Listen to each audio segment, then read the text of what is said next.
तो भाई लोग तो लोन तो जनते वालों की नवरात्रि वाला मतलब सीजन चलत था आजकल देखबा तो बहुत ज्यादा मतलब भक्ति भाव वाला गाना बाजत था। तो वही में कई मतलब जो नी गाना आगे वो प्रमोद प्रेमी लाल यादव का गाना है, मतलब ये भक्ति वाला गाना है। आई गाना का तो के बता दी तो गाना बहुत सही है। गाना का नाम तो के बता दी तो कट्टा जन लिया पंडाल में, मतलब कि जौन बंदूक उंदूक बा उ पंडाल में ना ले जाए के, मतलब जौन मंदिर में मतलब कि बंदूक संदूक ना ले जाए के, ई मतलब ई बात हमें गाना में मतलब बतावल जात है। अच्छा तब भाई लोग एगो बात हम मानब, मतलब केहू का गाना आवे चाहे नहीं, लेकिन मतलब प्रमोद भैया का गाना आ जाला बहुत ज्यादा। काहे से कि इनकर गाना पे देखबा तो उतना व्यूज भी ना आवेला, लेकिन बहुते ही गाना गा देना भाई लोग बहुत ज्यादा, सबसे ज्यादा मतलब कि ये गाना गावे ना देखबा तो इनका रोज गाना आवत रहेला और जात रहेला। तो वही में का इहो गाना अब आ तो उनके बता दी तो गाना का स्टोरी का, तो स्टोरी हमसे सुन ला लोगन। जी जी क्यों नहीं। ये गाना में मतलब स्टोरी ये है कि जो इनकर एगो माल रहले, मतलब क्या बोला तूने? सॉरी भाई लोग, मतलब हम ही कहल चाहते हैं कि इनकर जौन बा एगो लवर रहले। तो ई दोनों जना मतलब कि मेला देखे जाना लोन, मेला का देखे जाला मतलब पंडाल में जाना लोन दुर्गा माई का दर्शन करे। तो वहाँ जौन बा हुआ मतलब पुलिस वुलिस लगल रहले। आप प्रमोद भैया जौन बाड़े कि मतलब गुंडा रहे ना, मतलब ये गनवा में मतलब पहले का मतलब बहुते ज्यादा इनकर खौफ चलल है। अच्छा तो ये पिस्टल ले ला है ना अपनी पास, तो मतलब पुलिस के देख के मतलब इनकर हालत खराब हो जाले। तो वो मतलब कि दुआर मतलब बहरे खड़े हो जाना।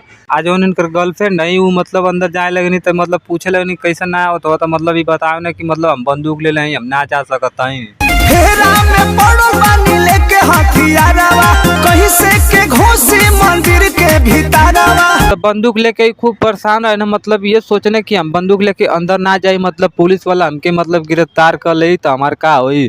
तो ये बात अपन मतलब कि लवर के मतलब भी कहे ना कि तू जाके अकेले मतलब जा दर्शन करके चल आवा, हम ना जाइब अंदर। माई के दर्शन तू अकेले जाके पालो। तो इतनी बात सुन के मतलब इनकर गर्लफ्रेंड जो नहीं, मतलब कि वो एगो दिमाग लगाए नहीं, काहे से कि उन बहुत चालाक रहनी, इनकर जो गर्लफ्रेंड नहीं भाई लोन बहुत चालाक रहनी।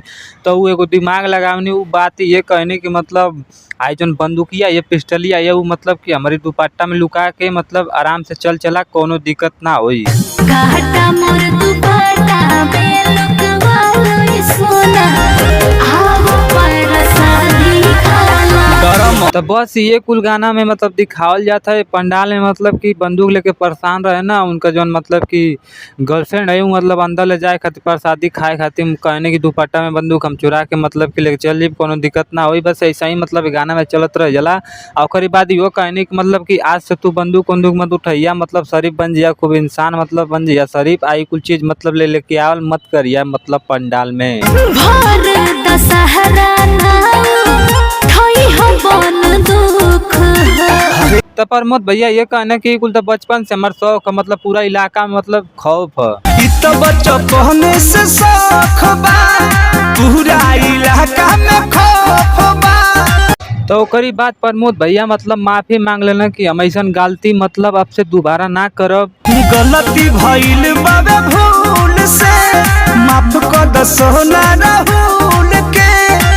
तो गलती सुधरला के बाद जो इनकर गर्लफ्रेंड है मतलब इनकर बंदूक अपनी मतलब कि दुपट्टा में लेके मतलब चल देनी आई। जो भैया मतलब प्रमोदो भैया कहना कि कोनो चला कोनो बात ना, हम डराए वाला थोड़े नहीं, मतलब प्रसादी खाई के जीव आई नहीं तो खाई के जीव। लोई सोना, आवो पर शादी खाला।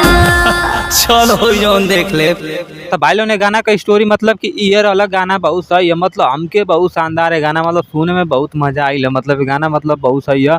आ तो के मतलब गाना पसंद है तो एक बार जरूर सुन लिया जाके रियल चैनल पर जाके गाना के आना था वीडियो में अगला मिलत है। और का भाई लोग अपन काम धंधा जाके करा लोन और का हम कह सकते। हेरा में पड़ल बा